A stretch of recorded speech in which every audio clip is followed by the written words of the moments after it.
न रहेगा बांस न बजेगी बांसुरी कहावत को चरितार्थ करते हुए सूचना सेठ ने बच्चे को ही खत्म करने का भयावह प्लान बना डाला। सूचना सेठ इस कदर तनाव, घृणा, जलन, सबक सिखाने और बदला लेने की भावना से भरी हुई थी कि अपने 4 साल के मासूम बेटे को अपने हाथों से कत्ल करते समय उसके हाथ नहीं कांपे। अपने बेटे के कत्ल की साजिश रचते हुए उसके भीतर की माँ ने उसे एक बार भी नहीं झकझोरा। क्या एक उच्च दर्जे की पढ़ी लिखी औरत जो समाज को नेतृत्व देने की क्षमता रखती है, बदले की भावना में इतनी अंधी हो सकती है कि हत्या जैसा जघन्य करते कर जाए, वह भी अपने ही बच्चे की हत्या।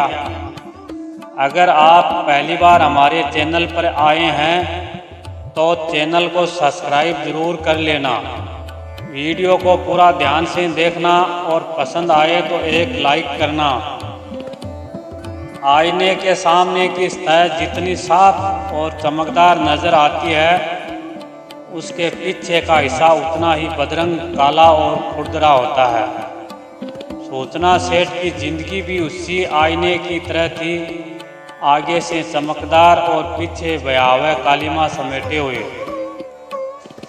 39 साल की सूचना सेठ 6 जनवरी को गोवा के होटल में अपने 4 साल के बेटे के साथ आई थी। 8 जनवरी को जब उसने होटल के चेक आउट किया तब उसका बेटा उसके साथ नहीं था। होटल स्टाफ ने बेटे के बारे में पूछा तो सूचना सेठ ने कहा कि वह गोवा में एक रिश्तेदार के घर पर है। उसने होटल कर्मचारी से कहा कि वह उसके बेंगलुरु जाने के लिए कोई टैक्सी बुक करवा दे। होटल कर्मचारी ने कहा कि टैक्सी महंगी पड़ेगी, आप फ्लाइट लेकर चली जाइए, वह सस्ती होगी। मगर सूचना सेठ ने बाई रोड जाने पर ही जोर दिया तो उसके लिए एक कैब बुक करार दी गई। सूचना अपना सामान लेकर निकली। उधर हाउसकीपिंग स्टाफ जब उसका छोड़ा गया रूम साफ करने के पहुंचा तो उसको वहां खून के धब्बे मिले। स्टाफ ने इसकी सूचना होटल के मालिक को दी और मालिक ने तुरंत पुलिस को इन्फॉर्म कर दिया।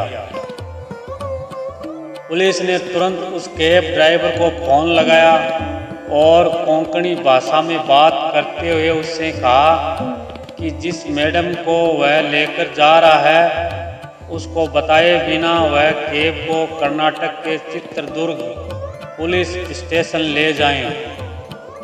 ड्राइवर ने पुलिस के इंस्ट्रक्शन के अनुसार गाड़ी पुलिस स्टेशन पर लाकर खड़ी कर दी, जहां सूचना सेठ को पुलिस ने गिरफ्तार कर लिया। सूचना सेठ के सामान की तलाशी लेने पर उसके बच्चे की लाश पुलिस को उसके एक बैग में मिली। सूचना सेठ ने अपने बच्चे की हत्या क्यों की, इस सवाल के जवाब में जो कहानी निकल कर आई वह एक ऐसी औरत को सामने लाती है जो एक तरफ बहुत पढ़ी लिखी, मेहनती, सेल्फ मेड, नेतृत्व क्षमता से भरपूर, उद्योग जगत की अति महत्वाकांक्षी और समाज में अपनी हैसियत रखने वाली निर्भीक औरत की है, तो वहीं दूसरी तरफ वह सामाजिक और पारिवारिक चक्रव्यूह में फंसी, टूटन, तनाव, गुस्से, अपमान, नफरत, झगड़े, कानूनी पचड़े में घिरी औरत जिसके अंदर अपने पति से बदला लेने का लावा उबाल मार रहा था, जिसके चलते उसने अपने बेटे को मौत की नींद सुला दिया। हत्या की वजह जानने से पहले सूचना सेठ की शैक्षिक योग्यताओं पर एक नज़र डालते हैं। सूचना सेठ एक एथिक एक्सपर्ट, नैतिकता विशेषज्ञ और डेटा वैज्ञानिक है, जिसके पास डेटा विज्ञान टीमों को सलाह देने और स्टार्टअप व उद्योग अनुसंधान प्रयोगशालाओं में मशीन लर्निंग समाधानों को स्केल करने का 12 वर्षों से अधिक का अनुभव है।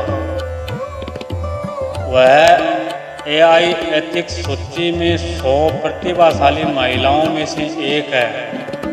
वह डेटा एंड सोसाइटी में मोजिला फेलो, हार्वर्ड यूनिवर्सिटी के बर्कमैन क्लेन सेंटर में फेलो और रमन रिसर्च इंस्टीट्यूट में रिसर्च फेलो रही है। और उसके पास प्राकृतिक भाषा प्रसंस्करण में पेटेंट भी है। ऐसी प्रतिभाशाली लड़की की शादी वर्ष 2010 में वेंकटरमन से हुई, जो एक AI डेवलपर है। शादी के बाद दोनों में वैसी ही नोक झोंक चलती रही जैसी आमतौर पर भारतीय घरों में होती है। शादी के 9 साल बाद वर्ष 2019 में सूचना ने एक बेटे को जन्म दिया, मगर बेटे के जन्म के बाद से पति पत्नी में झगड़े काफ़ी बढ़ गए। 2020 से सूचना और उसके पति के वेंकटरमन के बीच विवाद इतना बढ़ गया कि दोनों ने तलाक ले लिया।